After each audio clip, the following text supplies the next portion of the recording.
I'm Anita. Welcome to my channel. Look at all these tools. In case you're wondering what are all of these tools for some of the beginner beaters, I thought I would do a video on talking about tools because there are so many tools out there, and some of you may not understand what some of them do, what they're for, what's good for this, what's the difference. So I thought I would do a short video and just do a quick review on all of the different tools. At least I'll explain to you some of the tools that I have. And my journey has been ongoing since 2009. That's when I first started beading. And you know, when you first start, you're not familiar with what you should have, what's best. And so you learn as your journey expands on what tools are going to work best for you. So let me clear this area, and I'll go briefly over some of the different tools that you see in front of you. So I'll be right back. Okay, so to get started, when I first started beading, I wasn't sure what I needed to get. So the first thing I bought was a tool kit. And I'll show you this one real quick. You can get these at any craft store. This one, I think, came from Michael's. It's a zip up type one. It has some of the basic stuff that you need as a beginner. Let's see if I can raise this camera up a little. So I'll just tell you briefly based in the kit, which this is great for a beginner if you don't have any tools yet. It's got your basic flat nose pliers. It actually gives you a couple of pair of flat nose pliers, which is nice.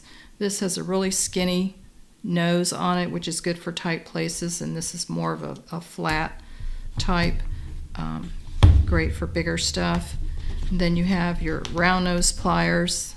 They have these in different diameters, and then a basic pair of cutters is usually what they give you in a kit. Then they give you, this particular kit came with a little metal shovel, which is great for, you know, cleaning up your mess afterwards to put your beads away. It just makes it a little faster. This is a bead reamer, and this is used for when you have beads that the holes don't go all the way through. I'd be careful with this because it doesn't always work well depending on how clogged your bead might be. But this is called a bead reamer, and it might help you, you know, if you gently poke the hole that's blocked, you might be able to do that. I find sometimes a needle, a hard needle might do a better job than this, but just be careful using this. Then there's some tweezers here and a pair of little magnifying glass. So let me show you the different round nose and flat nose pliers I have. I'll be right back. Okay, so here's a smaller pair of round nose pliers. I like to use this because it gives me even smaller loops if I want to, you know, make something a real dainty. This is my favorite pair of round nose pliers here. And you use that for rounding, you know, bending your wire for making earrings and such. Then you have flat nose pliers. There, like I mentioned in the kit I showed you earlier, there's different dimensions. This has got a really skinny tip, which I love for tight places. And then this is a really nice, good quality pair that I upgraded to a few years ago. And then you've got chain nose pliers. And nice thing about chain nose pliers, it's got this angle that you can get into awkward places that whereas a straight nose might not work as well. So these are really handy to have. I just love these chain nose pliers. So let me bring out the cutters next, and I'll show you some of the different ones that are out there. Okay, so for wire cutters, there's so many different types. I started out with these really simple, basic, and as you can see, these have gotten worn, so they don't cut as well as they used to. But this is good for like your 26 gauge, 24 gauge type of wire that's not quite so heavy. This is another pair of wire cutters. These are a little heavier duty. If you notice, they have a bit of an angle to the blade, and this is good for when you're doing wire wraps to get really close in there. So this particular type of pliers, you would only want to use it on wire gauge that's not too thick. I think you probably won't want to go bigger than maybe a 20 gauge for this type. Now for this cutter here, you notice the difference. It's much heavier duty. It's also got the angle with the blade, but it's a lot heftier. And this one I would use for thicker gauge, like 18 gauge wire.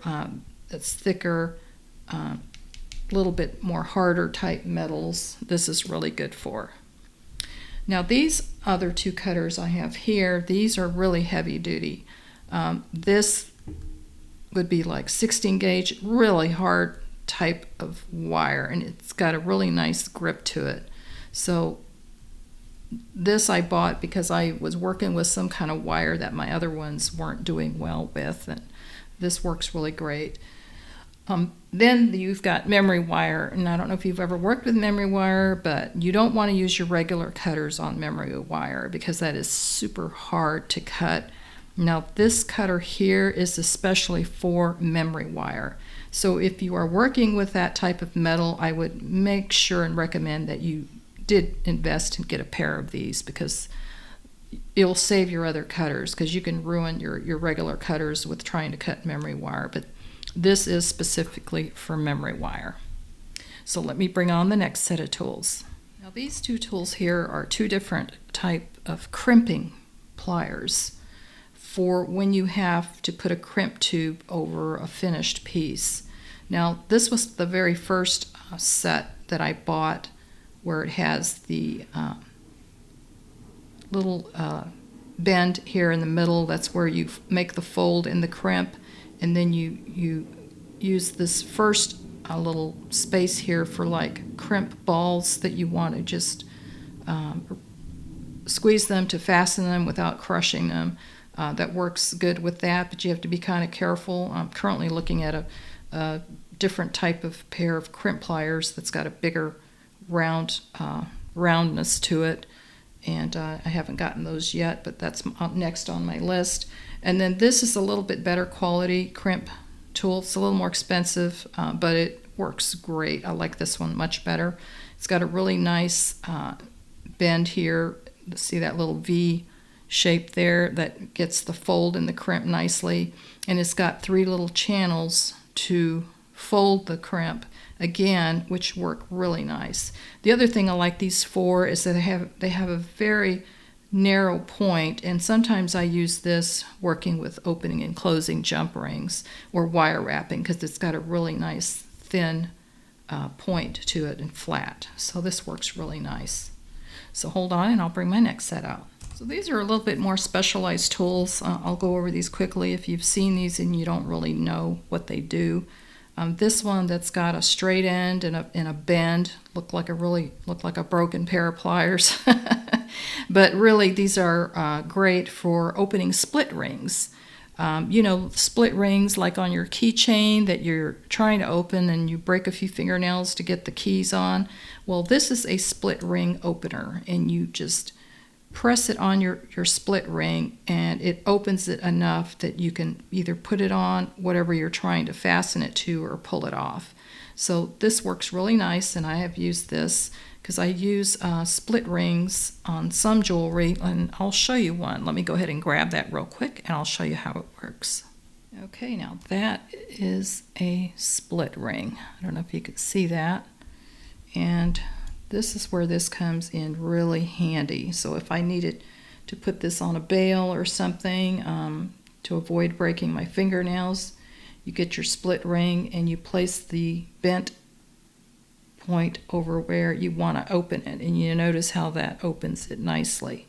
And then you just put it on what you're going to put it on, and voila, it's so easy to use. So that's what this split ring tool is for. Then you have this, I believe they call this a nylon pair of pliers, and this is good for straightening wire. If you work with a lot of wire and you have a bend, or say you have earring head pin or something that's bent, this will help you smooth it without making bends. So you just run it over your wire and it does it smooth without damaging it. So this is a handy tool to have.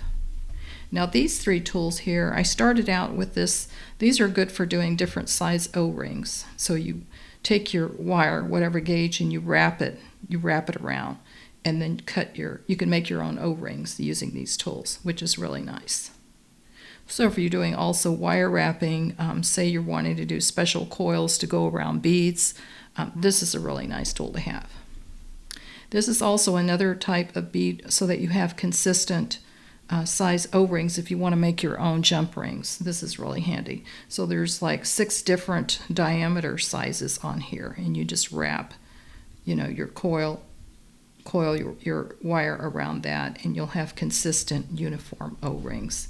Really nice. So let me bring my last set of tools here, and I'll be right back. So here's the next set of tools that I invested in, and these are called wire loopers. And these are nice if you're having to make, say you do a lot of bead stringing where you're not actually doing like bead weaving, you're stringing just regular like 6mm, 8mm, 10mm beads, and you're just making connections to make a necklace, and you want the loops on the beads that you're doing wire for to have consistent spacing. That's what these do. And these loopers, I've got 3 different ones because there's different diameter of loops you can make with these. This is the 1.5mm, this is a 2.25mm, and then this one is a 3mm. Okay, so an example on your wire loop, say for example if you were doing some wire wraps, or you were stringing a necklace and you want to make your loops consistent, what you do is you're putting your wire through this end and you're closing, and it's going to cut the excess off, and then it automatically does the loop for you. So notice how nice and straight that loop is. So let me show you what the next diameter is. Cut this one off. So this is the 2.25mm. So you just bring that in, squeeze, and notice how nice and straight that loop is, and it closes it perfectly. So I'll show you the 3mm. Same thing, you're going in through this angle, and it might take some experimentation for the first few tries so you understand how and where you need to place your wire, but you want to go just past that cutter there and squeeze, and it cuts and closes the loop at the same time. So notice the difference in the diameters. There's the 1.5, this was the 3. So there's the 1.5. This is the 2.25 right there, and this is the 3. And you can buy these as a set. I think I ended up starting out with 1, but I ended up buying all 3, and it might be cheaper to get them as a set. But that's the looper, and really nice for doing consistent loops if you're doing a lot of wire wraps. So that is that. The only other thing I'm going to mention, which not everybody would want to buy one of these, but I bought one for myself because I have a lot of beads that I don't know what the diameters are. And instead of trying to guess, this is a caliper tool for measuring beads. So for example, let me grab a bead. This caliper tool comes in handy, and I've been collecting beads since 2009, so I've got a lot of beads that unfortunately I failed to label. And so now when I'm looking for something for a specific size to complete a project, and I don't know what, is it a 6, is it an 8, is it a 10mm, I have no idea. So I invested in getting this caliper tool. It runs on a battery, it's like a little watch battery, and it works great. I'll show you as an example to turn it on. I want to measure this particular round bead here. So I'm going to take my caliper and position my bead so that it's right in between. And this is 7.90 millimeters. I don't know if you can see that. So I'd say that's an 8 millimeter round right there. But I wouldn't know it if I didn't have this great little tool. Works great for that, so I can verify some of the beads that I have in my stash and go back and label them. Now this one's 9.76, almost a 10 millimeter bead, so I'd put it in the 10 millimeter category. And then I have this humongous bead. I have no idea what size this is, but this will tell me. So this one is about 22, actually, 21 millimeter. It's a pretty big bead. So that is what a caliper tool does. So hopefully this tutorial going over all the different tools was helpful for you. There's so many out there, so I would suggest if you're a beginner beater, just get a basic starter tool kit, and then as you go on your journey, then you can, just buy the stuff that you need. You don't have to spend a lot of money, but just get the basic sets, or even if you don't want to get a full set, just get a pair of flat nose pliers, round nose pliers, and some good cutters. But just a suggestion on the cutters, make sure that you're not using a regular standard cutter on memory wire because you don't want to ruin them. Okay, so I hope that you enjoyed today's video talking strictly about tools, and I'll be making some more videos coming soon. Hopefully, if it's the holidays, I hope you have a very happy holiday, and thank you for watching. And I also have a website where I sell my own jewelry, so if you click at the description box, it will tell you the link. And I'll also give you a link to some of the different suppliers where I've gotten my tools from. Okay, so have a wonderful week, everyone, and happy beading.